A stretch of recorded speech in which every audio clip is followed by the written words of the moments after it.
Estamos online para mais um bate-papo virtual.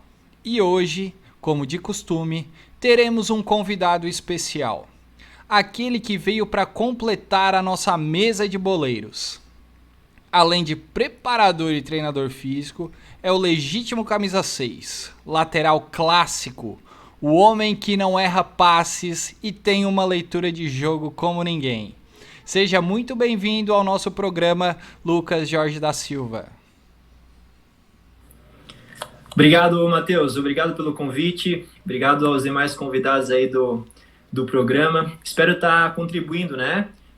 Com informações que possam ser relevantes aí para quem gosta de jogar futebol, para quem gosta de ter mais informações que possam agregar conhecimento, né? Relacionado a uma modalidade que a gente gosta de jogar e sempre busca informações e que a gente possa estar nessa noite aí crescendo em conhecimento, beleza? Beleza. Então, galerinha, o Lucas, para quem não conhece, ele foi por muito tempo fisiologista do time do Criciúma. E hoje ele é o dono de uma academia de preparação física chamada Studio Starting, que tem um método totalmente diferenciado de aulas. Depois o Lucas pode até comentar um pouquinho a respeito sobre isso. Além do Lucas, os dois boleiros oficiais estão na nossa mesa. Sintam-se abraçados pelo calor do momento. Antes de darmos início então ao nosso programa, cujo tema é preparação física no futebol, qual a sua importância? Não esqueça de deixar o seu like, compartilhar este podcast em suas redes sociais e ativar o sino de notificação. Lembrando que o áudio deste programa estará disponível no Spotify e nas plataformas Google. Pois bem, que a preparação física no futebol é uma das áreas do treinamento científico que mais evoluiu nas últimas décadas, nós já sabemos. Mas gostaríamos de entender realmente a sua importância. Iniciando então o bate-papo e a rodada de perguntas, eu gostaria de perguntar, né, pro Lucas, que é o nosso convidado, que a preparação física ela é de suma importância para uma equipe que almeja o triunfo dentro de uma competição, correto? A dinâmica do futebol moderno, ele exige cada vez mais dos jogadores ou eu estou exagerando? Sim, Matheus. Hoje, cara, com a evolução, né, do futebol em relação a táticas, a todo o estudo que é feito, né, com as principais comissões técnicas do mundo, cara, hoje se vê que o futebol evoluiu tanto tecnicamente e taticamente quanto fisicamente, né? Dados podem comprovar isso, que na década aí de 70, 80, 90, cara, os atletas eles corriam aí em uma partida de futebol entre 8 a 10 quilômetros, né? Cada atleta. Cara, e hoje, se tu for pegar um atleta de alto nível aí, vamos pegar um atleta da Champions League, tem atleta que corre aí 12, 13 quilômetros por partida. Então, a preparação física, ela mudou e mudou com uma maneira muito significativa, né? Onde que para um atleta hoje conseguir estar no alto rendimento e manter esse alto rendimento, cara, ele precisa estar muito bem fisicamente. Então, é um papel fundamental, né? A preparação física entrou com um papel fundamental para que você consiga manter essa condição física, porque senão, cara, não dá mais como anos atrás aí que o cara jogava só na experiência. Hoje, tu vai ficar para trás e vem outro e te atropela, e quanto mais você conseguir manter esse nível físico, né? A gente tem um exemplo bem legal que é o Zé Roberto, né? Que ele foi até uma idade avançada com uma preparação física de alto nível. Cara, isso exige uma disciplina muito grande. Então, é fundamental realmente que você esteja bem fisicamente para conseguir manter um padrão de alto rendimento adequado. Senão, cara, tu vai ser atropelado. Nós três aqui da mesa, né, do programa, nós tivemos uma dúvida em comum. Já que tu falou do futebol antigamente e tal, eu gostaria de saber se, levando em consideração o calendário atual do futebol brasileiro, né, qual é o período ideal para uma pré-temporada, por exemplo, já que você foi fisiologista do Criciúma, como é que vocês tratavam isso lá? Então, o calendário do futebol brasileiro ele é complicado, né? É muito complexo, assim, pela quantidade de competições e jogos que as equipes acabam tendo durante o ano, né? Se a gente for pegar equipes que participam de 2, 3, 4, 5 competições, cara, tem uma quantidade muito grande de jogos. Isso acaba tendo consequências se você não tiver um elenco que possa suprir a necessidade de, como por exemplo, um revezamento de atletas. Cara, isso pode trazer consequências sérias relacionadas a lesões, né? Então, o período adequado, na verdade, eu não posso te dizer qual seria o período adequado ao certo, mas assim, precisaria, isso de certeza, precisaria de mais tempo de preparação para que a base, né, que é feita na pré-temporada, para que a base fosse feita com uma qualidade melhor. Por exemplo, né, quando eu estive no Criciúma durante 2014 a 2018, a gente teve um período ali de ter, cara, 2 semanas de preparação física. Isso cara, isso não existe, assim, para uma equipe de alto rendimento, de alta performance. É um período muito curto e isso pode trazer sérias consequências. E as principais consequências em relação a esse período curto de pré-temporada, com certeza, é um risco maior de lesões e naquele período a gente acabou tendo sérias complicações com atletas que tiveram lesões aí. Primeiramente, queria agradecer ao Lucas estar aí conosco. E pegando um gancho dessa pergunta e dessa resposta que você fez, 2021 a gente não vai ter uma pré-temporada adequada, né? Porque vai acabar o campeonato agora em final de fevereiro, já começa o estadual, e quando vem já estamos na Copa do Brasil, no Brasileiro, Libertadores.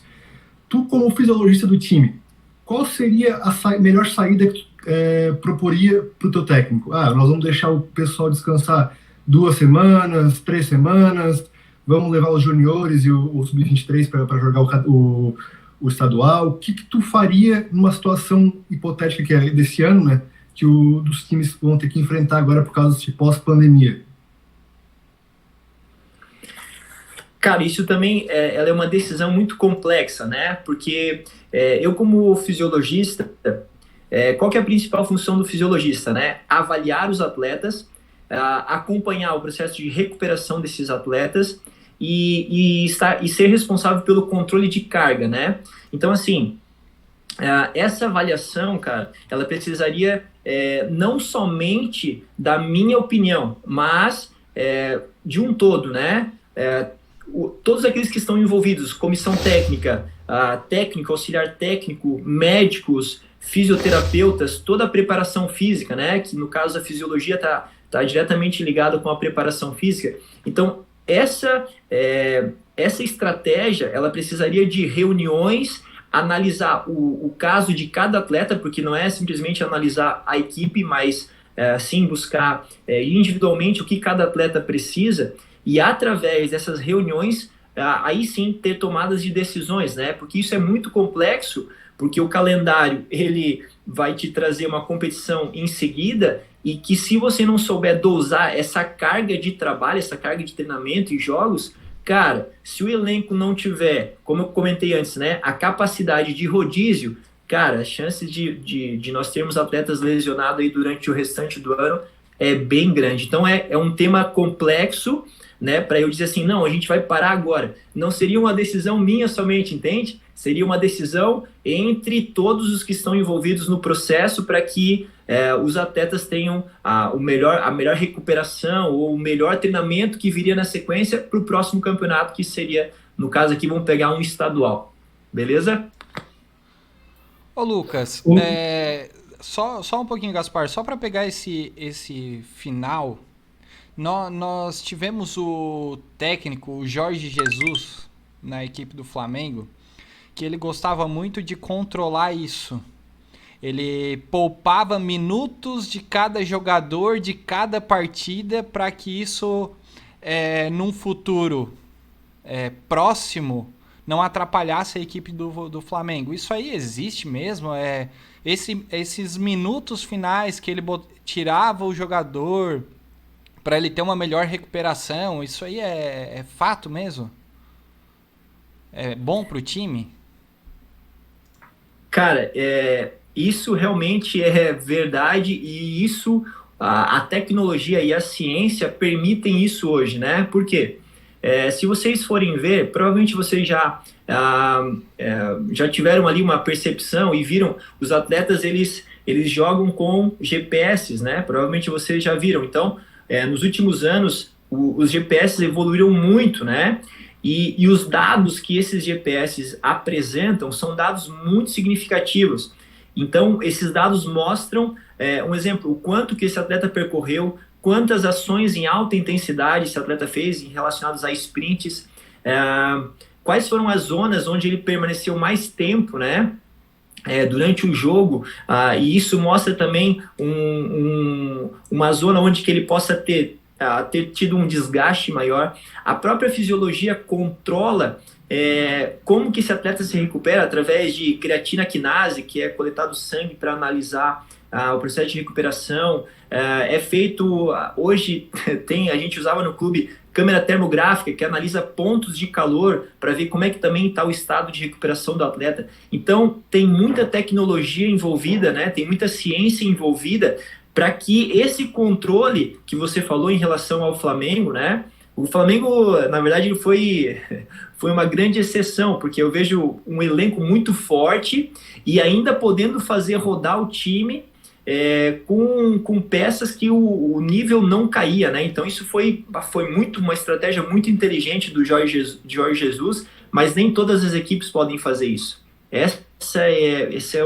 uma dificuldade maior, né? Então seria isso, né?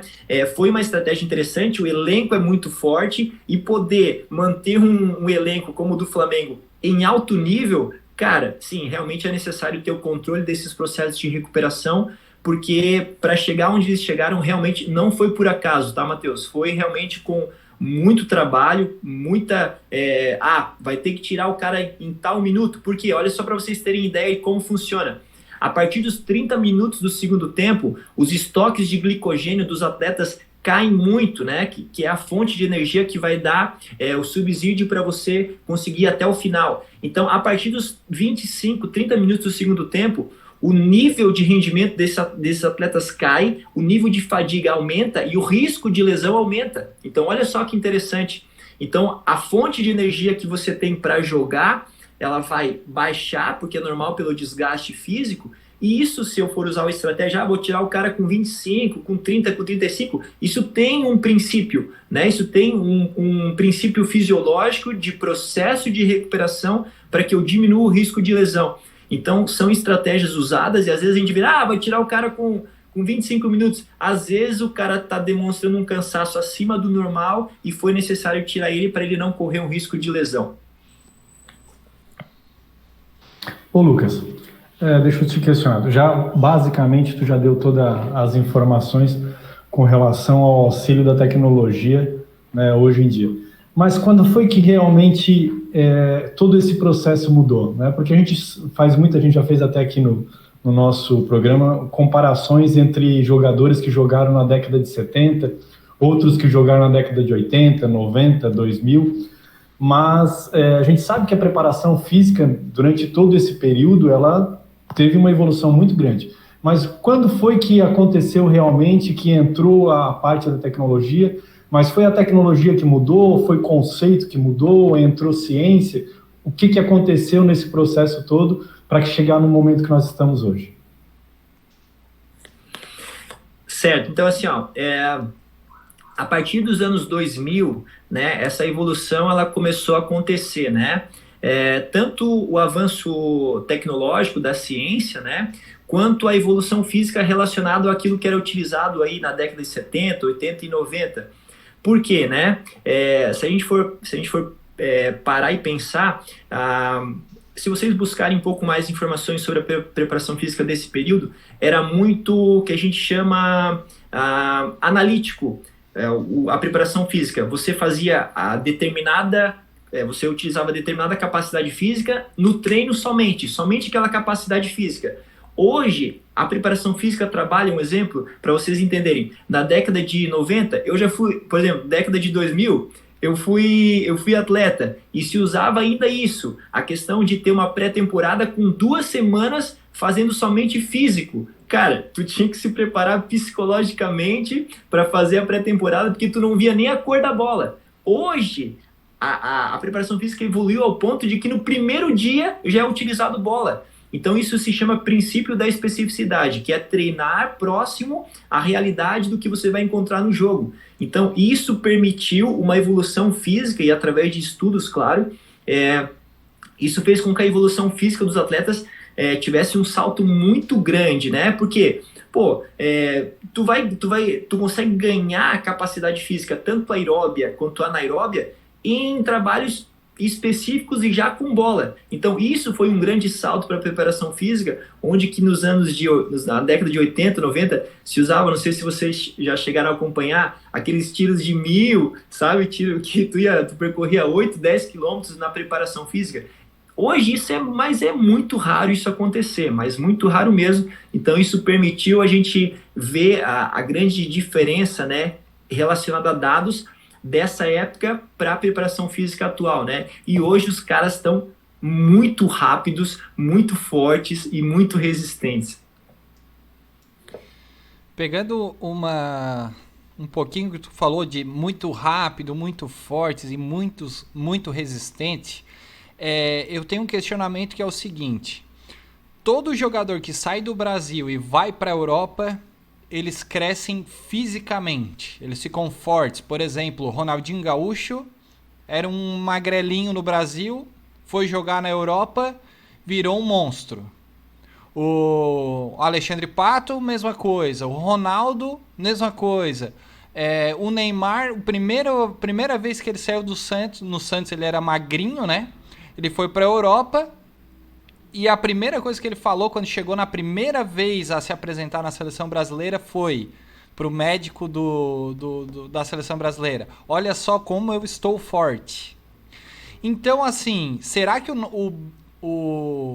os clubes brasileiros eles estão realmente muito atrás? Ou a Europa busca mais essa força física? Ou o futebol hoje exige cada vez mais força física, por isso que eles estão vindo de lá, assim, mais fortes? É isso que eu noto, que o futebol de hoje ele passou a ser mais preparo físico do que aquele futebol arte que nós estávamos acostumados a ver, né? Então, existe essa diferença? Será que lá na Europa realmente... porque é gritante, quando a gente vê um jogador magrinho ir para a Europa em 2 meses, o bicho tá... Entendeu isso que eu quis dizer? Será que... Eu não sei se tu tem o conhecimento de como funciona lá fora em relação ao Brasil. Então, essa parte também, ela é um pouco complexa. Por quê, né? No Brasil, a gente tem profissionais de altíssima qualidade, né? Preparadores físicos, técnicos. Só que, assim, cara, infelizmente, né? A gente sempre tá um pé atrás em relação à Europa, em relação hoje, ao que a gente conhece como os tops, né? Em relação à parte de equipes, né? Como Real Madrid, Barcelona, Bayern de Munique. Então, assim, infelizmente, tudo para nós chega um pouco depois em relação àquilo que chega para eles, né? Isso realmente é uma realidade. Agora, sim, esses atletas que saem aqui do Brasil e vão para fora, cara, eles têm... quando eu estive no Criciúma, eu pesquisei um pouco sobre essa situação, né? O que é feito com esses atletas para que eles possam realmente mudar a estrutura física do seu corpo e para poder aguentar todo o rendimento físico que é exigido por esses atletas nas competições. Então, assim, é feito realmente um trabalho individualizado, né, Matheus? E esse trabalho, cara, é feito com mais uma equipe interdisciplinar muito grande. Envolve nutrólogos, médicos, envolve toda a parte de preparação física que vai deixar esse atleta numa condição para aguentar a a exigência física que as competições trazem, né? Porque realmente, como você falou, as equipes fora, elas são muito fortes fisicamente, se a gente for analisar e comparar com o Brasil, mas eu não vejo somente a parte física, né? Porque tecnicamente eles realmente, se a gente for parar e pensar hoje, eles estão na nossa frente também, né? A gente vê aí pela questão das equipes que foram disputar os mundiais dos últimos anos, né? Todas tiveram dificuldade, a não ser o Flamengo ano passado, que bateu com o Liverpool, se eu não me engano, né? Que foi a final, que bateu ali porque tinha muitos atletas que vinham de fora, né? Que vinham com uma bagagem aí internacional. Então, essa bagagem permitiu eles jogarem, enfrentarem a equipe de igual para igual e só não levaram por consequências aí do destino, eu creio assim. Mas realmente há um trabalho feito com esses atletas e um trabalho específico. Cara, eu creio que envolva muita parte hormonal com esses atletas e isso tem que ser bem feito, né? Porque o Ronaldinho Gaúcho, eu me lembro, quando saiu do Brasil e quando foi para o PSG, cara, foi uma mudança muito grande. Ele mudou estruturalmente falando de uma maneira muito expressiva. Então, assim, tem parte hormonal, tem muita coisa envolvida, né, que eles batem nessa tecla e batem forte, e é para justamente suportar a carga e a exigência física que tem aí na Europa, né? Ô Lucas, aproveitando um pouco o gancho dessa questão do físico lá na Europa e aqui no Brasil, 2 pontos. Os jogadores que vão lá para a Europa, os times europeus não vêm para cá e já fazem tipo uma análise do corporal do atleta para ver se ele vai conseguir chegar nesse nível, e por isso que os jogadores que para lá vão se diferenciam tanto. E outro ponto, será que na questão da disciplina dos jogadores, por serem mais disciplinados lá, eles conseguem alcançar esse nível maior do que aqui no Brasil? Não indo para a questão só dos profissionais lá de fora, daqui de dentro. Eu acredito também que seja um pouquinho na questão dos atletas profissionais que quando vão para lá, justamente por eles serem mais qualificados profissionalmente também, nesse quesito. Isso. A análise feita com os atletas são análises... A mesma análise que eles realizam lá fora, aqui no Brasil também são feitas essas análises, né? Porque o Brasil hoje, na preparação física, também já é uma referência, né? Um exemplo só para vocês terem noção, o Cruzeiro com o Pimenta, que é um fisiologista muito conhecido aí entre os clubes de futebol, ele passou um período na Europa e trouxe para a preparação física aqui do Brasil, ele trouxe uma análise através da saliva, né? Então você, através da saliva, verificava o DNA do atleta, e essa análise permitia você saber quais eram as características físicas desse atleta relacionado ao perfil dele. Um exemplo, um atleta mais resistente, um atleta mais veloz, um atleta intermediário que tinha as duas capacidades. Então, olha que interessante você poder descobrir através da análise da saliva, através do DNA, qual é o perfil de treinamento que você vai poder programar para esse atleta, porque o interessante é você poder dividir o elenco dentro das capacidades físicas e você não errar nesse sentido, né? Sabendo que aquele atleta tem a capacidade, um exemplo, um ponta, né? Um atacante beirada. Normalmente ele é veloz. Então você já saber quais são essas características através dessas análises, isso facilita muito, né? A comissão técnica a montar a estrutura da parte da preparação física. E falando nesse outro aspecto que você perguntou em relação ao profissionalismo, cara, isso eu digo para ti, eu acompanhei atletas altamente, isso no Criciúma, né? Claro, a gente está falando aqui do Criciúma, que é uma grande equipe, tem um nome muito conhecido nacionalmente, mas assim, a gente tem equipes aí, falando em Europa, que estão muito à frente de nós, né? Então, assim, cara, tem profissionais de todo nível, né? De todo nível. E, infelizmente, cara, se a gente for pegar muitos atletas que saíram do Brasil, foram para a Europa, não se adaptaram, infelizmente, em alguns casos, por justamente não ter o profissionalismo por não conseguirem, né? entregar o profissionalismo que a Europa pede, né? Só para ter um exemplo, né? Lá na Europa os caras vão treinar de terno, né? Se apresentam de terno antes de um jogo ou para um treinamento. Cara, aqui no Brasil o cara se apresenta de chinelo, boné para trás, entendeu? Então é um nível de profissionalismo, cara, muito grande, assim, sabe? Que é uma diferença muito grande que faz com que o atleta realmente aguente ou não, né, aquilo que exige as competições de fora. É por isso que alguns acabam voltando antes do que seria programado, né? Ô Lucas, deixa eu engatilhando nessa situação aí. Como é que tá, comparando o nível de exigência de preparo físico do futebol para com os outros esportes? O futebol tem uma exigência maior ou existe um outro esporte que tem uma exigência maior? Com certeza, fazendo a comparação dos esportes mais praticados aqui no Brasil, né? Basquete, vôlei, talvez lá fora, futebol americano, rugby ou coisa parecida possa ter uma exigência de uma performance melhor. Mas para esses esportes, o futebol está à frente ou não? Então, assim, se a gente for analisar as modalidades que são mais praticadas aqui no Brasil, né? A gente pode colocar aí, creio eu, futebol, natação, basquete, vôlei e tênis, né? Handebol também, creio que é uma das modalidades que mais... E o atletismo em si, né? São as modalidades mais praticadas. Cara, o que acontece na questão de analisar modalidade por modalidade? Existe o que a gente fala de especificidade da modalidade, né?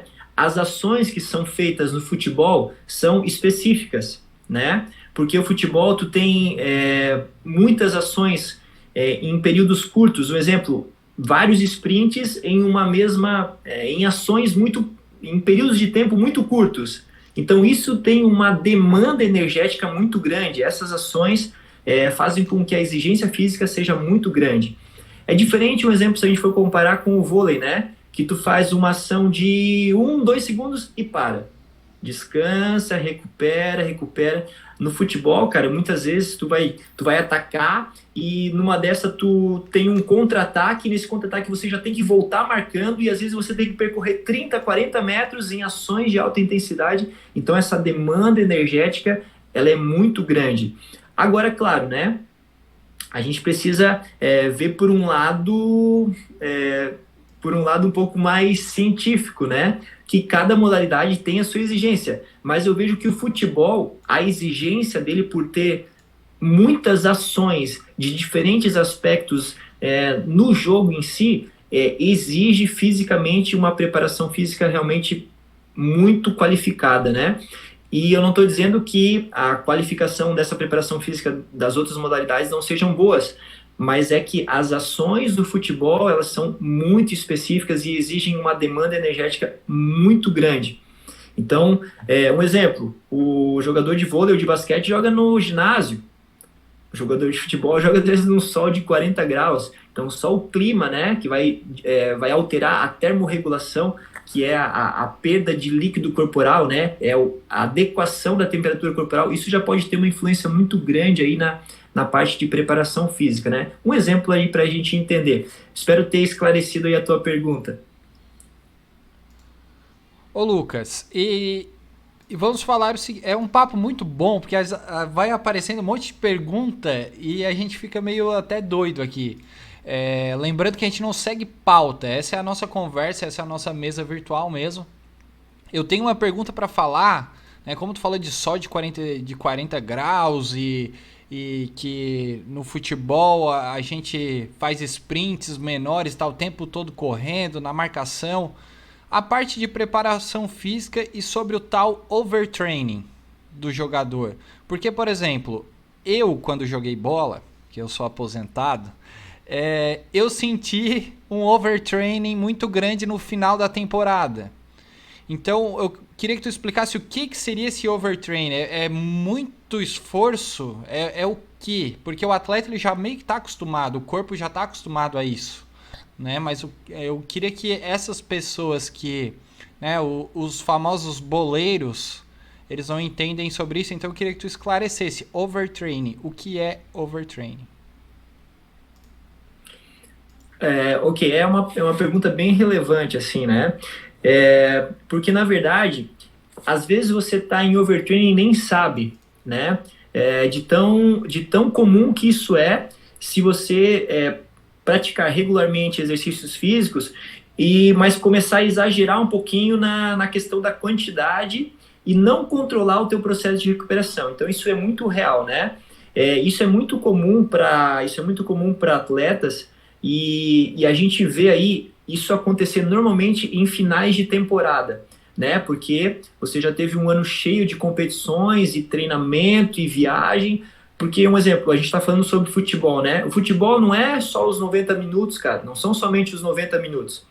Tem viagem, tem hotel, tem às vezes que o cara não dormiu bem, se o cara não comer bem, hidratar bem, tudo isso, cara, fator psicológico, tudo isso influencia para que um atleta possa estar entrando em overtraining, que é um excesso de carga de treinamento com um processo de recuperação inadequado, né? O que isso pode causar? Uma das consequências mais evidentes no overtraining é o quê? É uma queda de performance e um risco maior de lesão, né? Um exemplo, tu falou ali que passou por um período de overtraining e você sentiu que estava passando, e normalmente as consequências são: você começa a perder apetite, você começa a não ter tanta disposição para treinar, você vai treinar e diz, putz, de novo treinando, que saco, essas sensações. Aí tu começa às vezes não dormir legal, sabe? O teu rendimento ele começa a não ser mais o mesmo como era antes. Então você já está entrando num período de processo de recuperação inadequado, e isso pode trazer consequências. E vamos pensar assim, não estou rendendo legal, mas o pior ainda que não render legal é você lesionar e ter que parar para recuperar e aí depois ainda voltar todo o processo. Isso eu acho que é mais frustrante do que somente você não render bem, né? Porque além de não poder render, se você estiver lesionado, não vai ter como, tu vai ter que passar pelo processo de recuperação, e isso, a área da fisiologia, a área da preparação física estão muito envolvidas nesse processo, né? Aí, cara, tu tem que saber alimentar bem, hidratar bem, suplementar bem, porque para quem gosta de participar de competições, jogar, treinar, cara, tem que saber jogar a parte de suplementação certinho, porque senão a gente não consegue suprir somente com alimentação, tá? Então é importante, aí entra também a parte de um nutricionista para estar envolvido nesse processo e ajudar nesse aspecto de recuperação relacionado à parte de ingesta, né? Beleza? Beleza, então isso aconteceu comigo realmente, eu falei porque aconteceu. Eu fiz um ano muito bom em 2019, fui artilheiro do time, né, das competições aí. E em 2020, cara, eu tava treinando de segunda a sexta praticamente, e academia, e jogava terça, jogava quinta, jogava sábado. Chegou no final da temporada, nos últimos meses, o meu autoestima já estava lá embaixo, eu não estava rendendo no campo, eu estava perdendo gols que geralmente eu não costumo perder, e isso vai deixando o cara para baixo. E depois aconteceu o que tu falou, lesão. Nas duas virilhas eu lesionei, e daí teve todo o processo para recuperar, enfim, e nós estamos aí nessa batalha. Falando então, agora aquelas perguntas para boleiro mesmo, tá? Qual é a preparação mais aconselhável para o boleiro? Eu estava conversando com o Bertan sobre isso. Vamos perguntar, porque o nosso público, né, no momento não são jogadores profissionais, mas são aqueles boleiros de pelada de terça, quinta-feira, que jogam suíço. Qual é a melhor preparação para esse tipo de pessoa, né? E qual é o tipo de exercício que é mais aconselhável? Bacana, essa pergunta também eu vejo que ela é bem relevante, assim, né? Claro, isso é muito complexo, tá, Matheus? Porque isso vai depender, cara, isso até para falar assim, é realmente complexo, porque depende muito de cada indivíduo, né? Depende muito de cada indivíduo, depende o quanto tempo que esse indivíduo joga ou se ele já treinou, a quantidade de vezes, né, que você pretende treinar, por exemplo, o trabalho de força, o específico e o próprio jogo, a competição. Então, assim, dando uma dica inicial, tá? Vamos tentar simplificar, porque se a gente for tentar ir ao pé da letra, realmente é um pouco mais difícil, porque é necessário analisar cada caso. O exemplo ali, né? O período que você fez com a gente. Mesmo tendo todos os cuidados, tendo toda a questão, né, de, cuida para não exagerar aqui, segura um pouquinho ali, tudo isso ainda a gente tem a possibilidade de sofrer lesões, o que isso é normal, entrar em overtraining, isso pode acontecer. Então, assim, o que eu vejo importante para alguém que gosta de jogar e tem um rendimento legal? No mínimo, cara, assim, tentar fazer 2 vezes por semana um trabalho de força, que é o reforço muscular, tá? Isso não teria como dispensar. Se possível, tentar incluir um treinamento específico aí no campo, aí no local que for adequado, ou no sintético, para que você tenha as ações próximas da realidade do jogo, né, que vai ser a parte principal, e trazer a tua parte que a gente chama de a preparação específica, né, a resistência específica de jogo, trazer essa realidade para que não chegue no jogo somente e você só tenha o trabalho de força. Então, tentar incluir essas duas partes físicas, eu acho que pode te dar uma condição mais adequada para quando você chegar no jogo e ter um rendimento melhor, uma performance melhor. Né? Eu não consigo fazer a parte específica, então pelo menos 1 ou 2 vezes a semana, cara, incluir o treinamento de força, porque ele vai te dar muita base, muito suporte, vai diminuir o risco de lesão, vai melhorar a tua resistência. Então, essa base, ela tem que acontecer, porque eu vejo, assim, faz tempo que eu não jogo minha peladinha, mas eu sempre vejo o pessoal jogando, e quando eu brinco junto, cara, a galera não treina, não se cuida e tá toda hora quebrada, toda hora lesionada, é dor na coluna, é dor no joelho, é dor não sei aonde.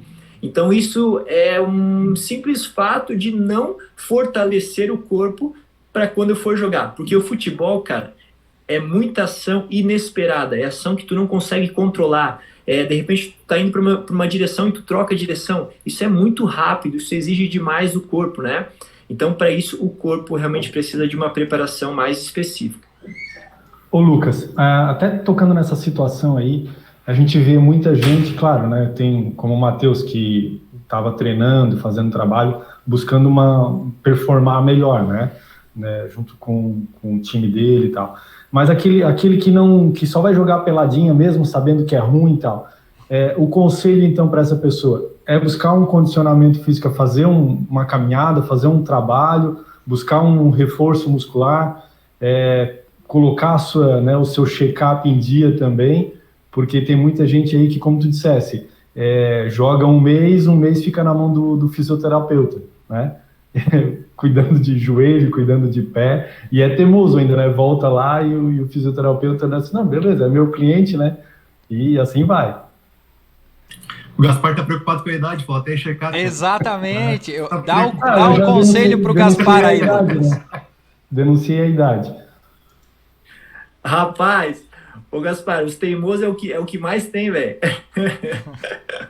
Os teimosos rapaz, é de monte, cara, é de monte. Mas assim, cara, eu vou passar uma informação para vocês que é muito importante e até uma informação que a gente tem que ligar o sinal de alerta, cara, porque assim, muitos estudos demonstram que indivíduos que jogam uma pelada de final de semana, muitos indivíduos, cara, eles acabam tendo infarto agudo do miocárdio, né, que infelizmente é uma das doenças que mais matam no mundo, né, que são as doenças cardíacas.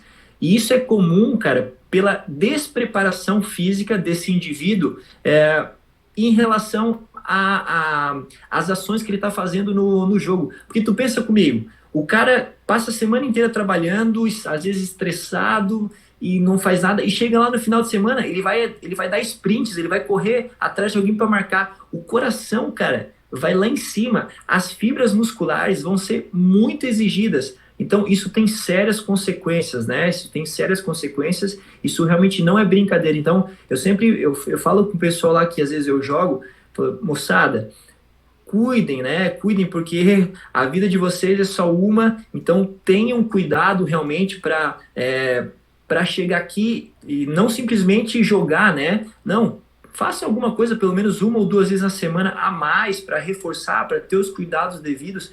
E isso, cara, para ti vir a sofrer um infarto agudo, isso é muito comum, acontece mesmo, porque muitas vezes, né, o cara joga e no final sempre tem o velho pacauzinho, né? Sempre tem aquela velha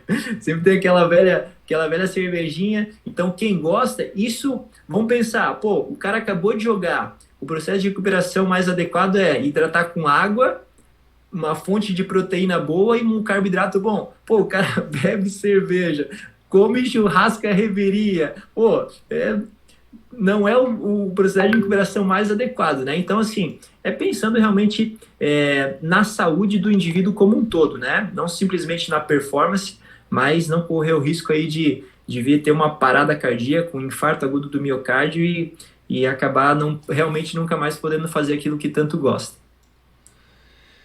Beleza, então vou fazer a deixa aqui, então. Passamos aí de 40 minutos de programa. Muito bacana. Lucas, a gente falou sobre a parte tecnológica e eu sei que tu trouxe isso para Studio Starting, né? Reza a lenda que hoje é possível, com tanta tecnologia a favor, né, do esporte, o preparador físico saber quando o jogador irá se lesionar ou ter uma possível lesão, né? Eu sei que tu trouxe tecnologias diferenciadas para o teu estúdio de preparação física, que tu traz com a marca Polar, com sensor cardíaco. Então eu queria que tu contasse um pouquinho pra gente do teu trabalho na Studio Starting e como é que funciona a tua estrutura. Eu vou falar então o primeiro tópico que você comentou, né?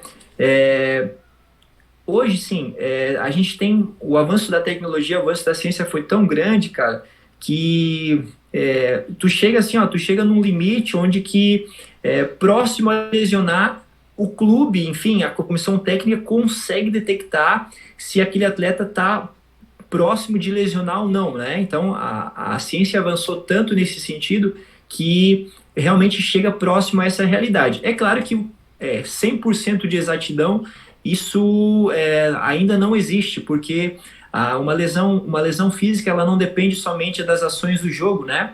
Ela depende de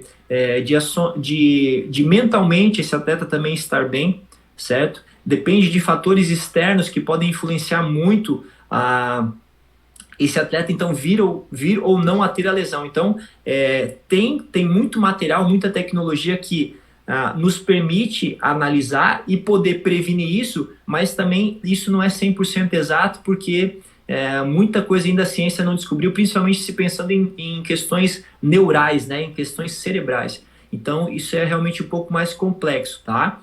Mas, realmente existe essa possibilidade. Em relação daquilo que a gente utiliza no estúdio, né, qual que era o objetivo, né? Nós estamos aí no mercado há cerca de um ano, um pouquinho mais de um ano, e o objetivo era justamente poder controlar a intensidade de esforço de cada cliente de maneira individualizada, né? Porque assim, pensa comigo, pô, você está treinando e você tá lá, pô, o treino tá intenso, tá bacana, tá forte, só que eu não sei quanto que fisiologicamente o teu corpo está respondendo naquela ação, naquele momento. Então eu procurei trazer isso para os nossos clientes, para que a gente soubesse, essa ação que você está realizando, ela realmente está em alta intensidade, segura aí que é o momento de você baixar um pouquinho, porque o esforço está muito alto, a gente precisa segurar um pouquinho mais para indivíduos que estão começando principalmente. Então pensando na segurança e pensando nesse controle da intensidade de esforço, né? que pode trazer benefícios relacionados à parte de condicionamento físico, segurança e um parâmetro fisiológico em tempo real. Essa é a principal ideia, assim, né? Não simplesmente você treinar, mas você vê uma resposta em tempo real daquilo que está acontecendo com o seu corpo. Essa é a ideia principal para ter um exemplo que a gente consegue com os sensores, ter um relatório de treino após a sessão, né? Isso é bem bacana. Tá certo então, pessoal. O que podemos entender na mesa de hoje é que a preparação física no futebol é um dos segmentos que mais tem apresentado uma evolução significativa nos últimos anos. Trata-se de um treinamento que prioriza o lado científico, teórico e corporal dos jogadores, entre aspas, atletas, buscando sempre alcançar os melhores resultados. Depois de tudo isso que foi visto, é importante ter em mente que a base do sucesso dentro do campo, boleiros de plantão, reside durante as etapas de treinamento. Dessa forma, quanto mais aprimorado for o treinamento da sua equipe, maiores serão as chances de desenvolver jogadores mais preparados, bem-sucedidos e com alto potencial de se destacar no meio esportivo. Eu gostaria de agradecer imensamente a presença do Lucas. Espero que todos tenham gostado desse bate-papo, desse podcast. Lucas, muito obrigado pela sua participação e pela sua presença e que você venha mais vezes. Galera, obrigado. Adorei estar aqui com vocês. Massa mesmo. Como eu já fui atleta, né? Eu já passei aí pela categoria de base do Atlético Paranaense. Eu fui um projeto de jogador. Fui um projeto, né? Mas, né, os meus caminhos aí foram mudados e foram direcionados diferentes, e Deus quis assim, permitiu assim. Mas, cara, eu gosto muito de futebol, sempre tive envolvido e, cara, muito obrigado pelo convite. Com certeza, se a gente tiver outra oportunidade, eu vou participar, né? Porque é muito legal vocês estarem querendo conhecer mais dessa parte científica, dessa parte evolutiva, né? Essa parte de evolução que tem o futebol é muito bacana, vai fazer vocês crescerem e entender um pouquinho mais como é que funciona o futebol, né? Porque eu digo uma coisa para vocês, os bastidores é bem diferente do que a gente vê lá na telinha. Tem muita coisa envolvida. Obrigado de coração, Deus abençoe, que eu possa ter contribuído de alguma forma aí para vocês, tá bom? Valeu, Lucas, muito obrigado. No mais, eu estendo aos agradecimentos aos nossos boleiros da mesa virtual, o Pablo Gaspar, Lucas Bertin. Pessoal, se você gostou desse episódio, não esqueça de deixar o seu like, compartilhar este podcast em suas redes sociais, ative o sininho de notificação e lembrando, escutem o nosso programa também no Spotify e nas plataformas Google. O episódio de hoje é um oferecimento de Go Sports, Biofitos e Nextcode, soluções na palma da mão.